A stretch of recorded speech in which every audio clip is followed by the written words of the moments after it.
பாருங்க மக்களே, மரவள்ளி கிழங்கு புட்டும் இடி சாம்பலும். இது சர்க்கரை இது டாப்பியோக்கா புட்டு இடி சாம்பல். இந்த மரவள்ளி கிழங்கு புட்டையும் சம்பலையும் சாப்பிட்டு பார்ப்போம். குளர் புட்டு, பெம்பு புட்டு டேஸ்ட்.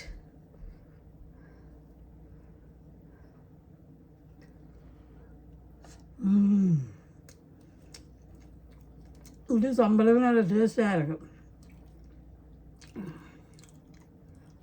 அவிச்சு சுட சுட சாப்பிடுவோம்.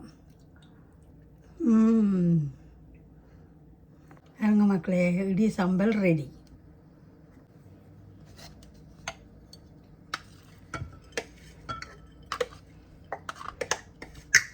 இப்போ மரவள்ளி கிழங்கு புட்டுக்கும் இந்த இடி சம்பலுக்கு நல்லா டேஸ்ட்டாக இருக்கும்.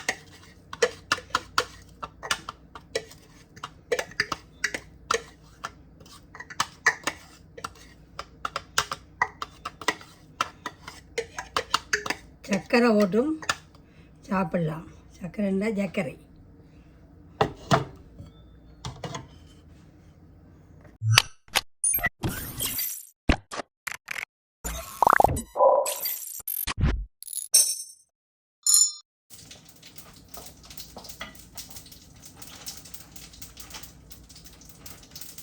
இப்போ கடுகு, தேங்காய்ப்பூ,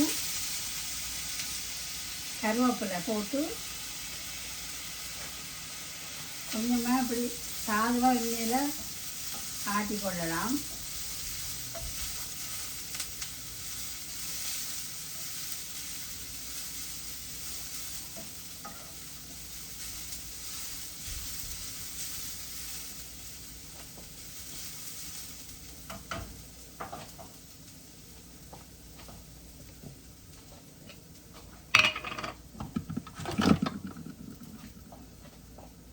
கொஞ்சமாக தூள் போட்டுக்கொடுறேன்.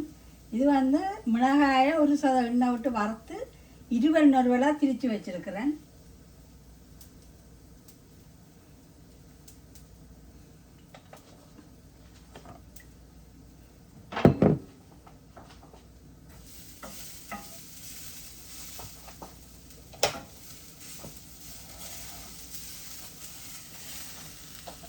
பாருங்க மக்களே, இதுதான் இடி சம்பலுக்கு. இப்படி எல்லாம் வதக்கி போட்டு உரல் தேவையில்லை, ஃபுட் ப்ராசரில் போட்டு அரைச்சி கொள்ளலாம்.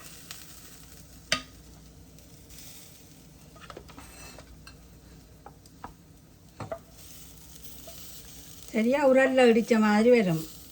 அந்த டேஸ்ட்டுக்கு வேணும். வெங்காயம் நான் பச்சையாக போட்டிருக்கிறேன். பச்சையாக போட்டால் நல்ல டேஸ்ட்டாக இருக்கும். கொஞ்சம் கருவேப்பிலையும் பிச்சு பச்சையாக போடணும். போட்டால் தான் சம்பல் நல்ல வாசமாக இருக்கும்.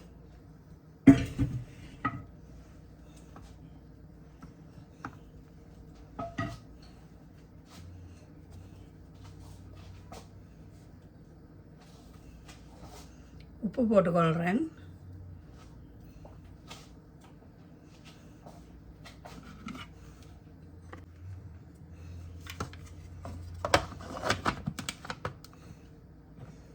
மக்களை எப்படி போத்தில்லை, நான் 20 நொறுவலை அரைச்சி வச்சுருக்கிறேன்.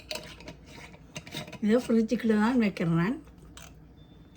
தேவையான பொழுது எடுத்து இடி சம்பல் செய்யலாம்.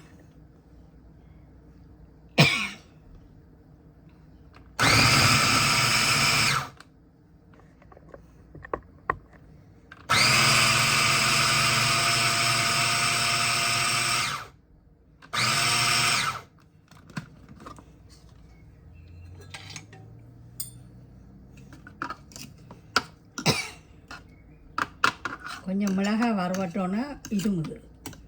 அது எங்களுக்கு இடி சாம்பல்.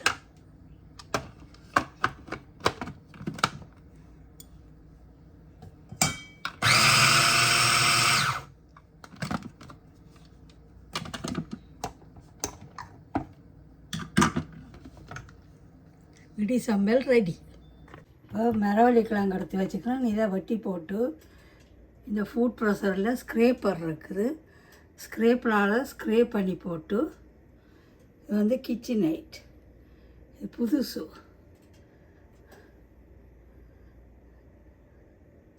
இது வந்து புதிய கிச்சன் எய்ட் இவர் கொண்டு தந்தவர் எனக்கு. இதெல்லாம் யூஎஸில் வாங்கினவ. இப்போ இதில் மரவள்ளிக்கிழங்க இதெல்லாம் ஸ்க்ரேப் பண்ணி புட்டை வைக்க போகிறேன். இப்போ இது வந்து மரவள்ளிக்கிழங்கு இப்போ தோல் உரித்து வச்சுருக்கிறேன். இதை வெட்டி போட்டு உள்ளுக்குள்ளே நரம்பெல்லாம் எடுத்து போட்டு ஸ்க்ரேப்பரில் போட்டு ஸ்க்ரேப் பண்ண போகிறேன் ஃபுட் ப்ரெஷரில். ஏன்னா ஃபுட் ப்ரெஷர்னால் கொஞ்சம் சுவம். இதை வந்து இங்கிலீஷில் கசாவான்னு சொல்லுவினோம், சிங்களத்தில் மையோக்கான்னு சொல்லுவினோம், டேப்பியோக்கான்னு சொல்லுவினோம். நாங்கள் மரவள்ளிக்கிழங்குன்னு தமிழில் சொல்லுவோம். இப்போ நான் வந்து டேப்பியோக்கா புட்டு அல்லது கசாவா புட்டு அவிக்க போகிறேன்.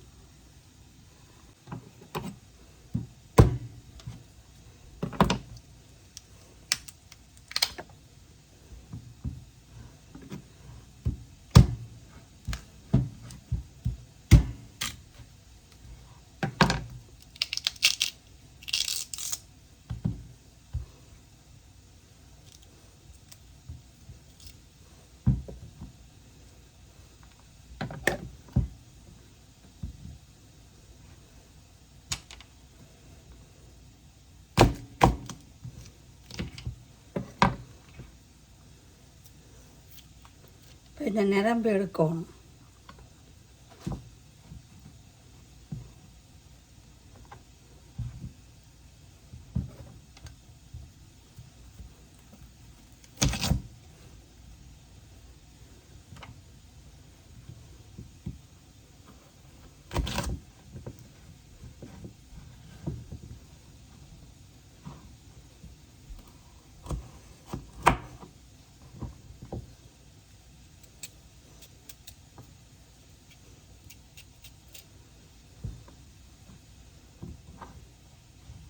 இப்போ இது கொஞ்சமாக எனக்கு மட்டும்தான் நான் வைக்க போகிறேன், மற்றவங்களோட சாப்பிட மாட்டேன். இப்போ நான் இப்படி நீளமாக வெட்டினா மரவள்ளிக்கிழங்க போட்டுக்கொள்கிறேன்.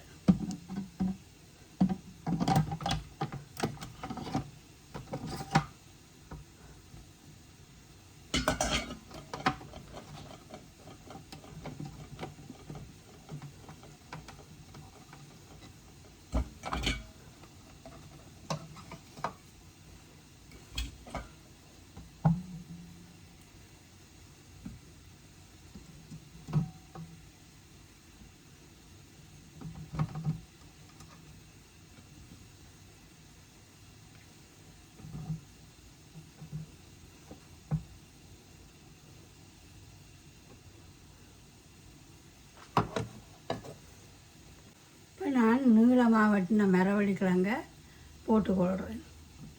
இப்படி போட்டுடலாம். போட்டுட்டு இதால் அமர்த்துவோம்.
இப்போ மரவள்ளிக்கிழங்கு வந்து வெட்டியாச்சு.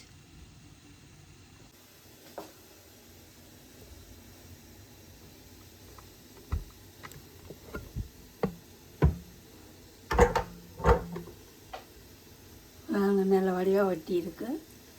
இது ஒரு ரிக்ஸ் என்னென்னா, இதில் வந்து இப்போ தின்னா வெட்டுறேன்னா நீங்கள் கேரட் வந்து தின்னுக்கு விடலாம். இப்படி அரைக்கலாம். இங்கே இறக்கி உங்களோட அளவு சைஸ் தேவைக்கு வெட்டி கொள்ளலாம்.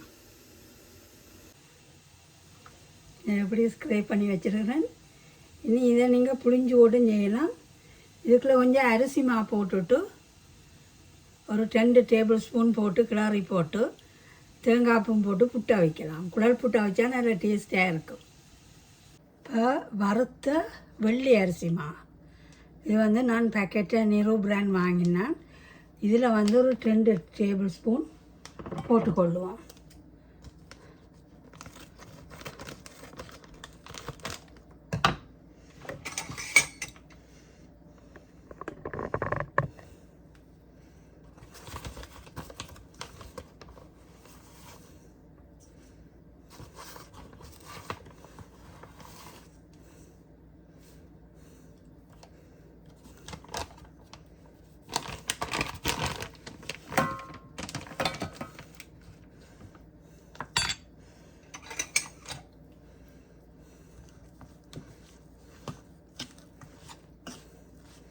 மரவள்ளிக்கிழங்க சீவி போட்டு அதில் உள்ள ஸ்டார்ச்செல்லாம் போக புளிஞ்சேன். நான் புளிஞ்சு போட்டு தான் எடுத்து வச்சுருக்கிறேன்.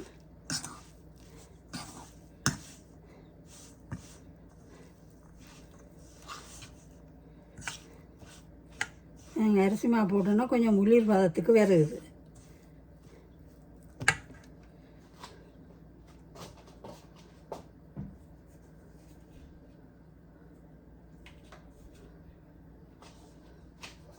இப்போ கொஞ்சமாக உப்பு தூவி கொள்கிறேன்.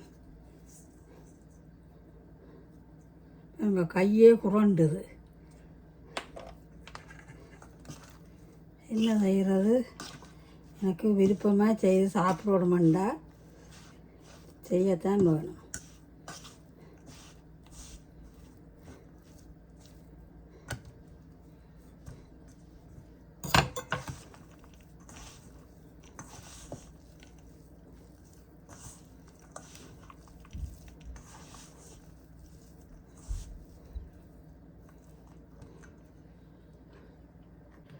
நான் வந்து ஈரத்தன்மை எடுக்க கொஞ்சம் 4 டேபிள் ஸ்பூன் வறுத்த அரிசிமா போட்டிருக்கேன்.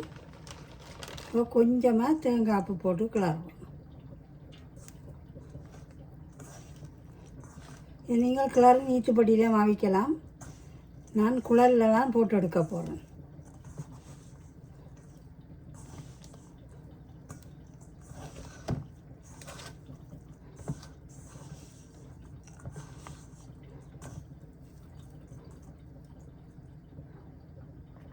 இப்போ தண்ணி கொதிச்சதுக்கு இப்போ மரவள்ளிக்கிழங்கு புட்டு போட போகிறேன்.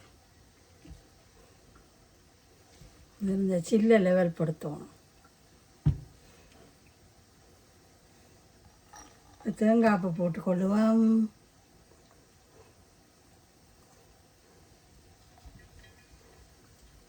மரவள்ளிக்கிழங்கு துருவிய மரவள்ளிக்கிழங்கு தேங்காய்ப்பு துருவிய மரவள்ளிக்கிழங்கு தேங்காய்ப்பு போடுறேன். நல்லா டேஸ்ட்டாக இருக்கும். சர்க்கரை போட்டும் சாப்பிடலாம், இடித்த சம்பலும் போடலாம்.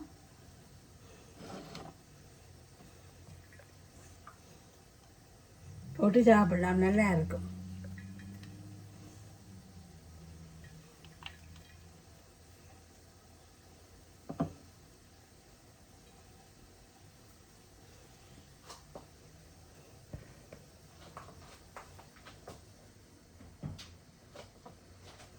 அவித்து கொள்ளலாம்.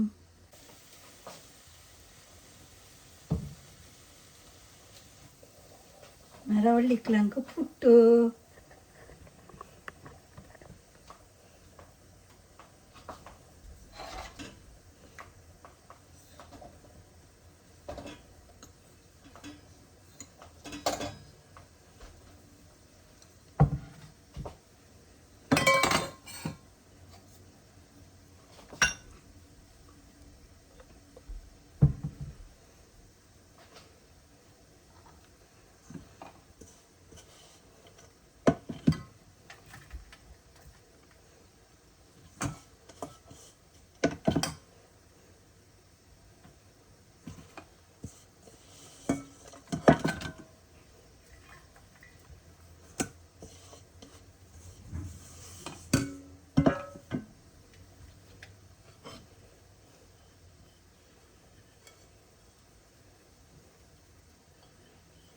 நல்ல ருசியாக இருக்கும்.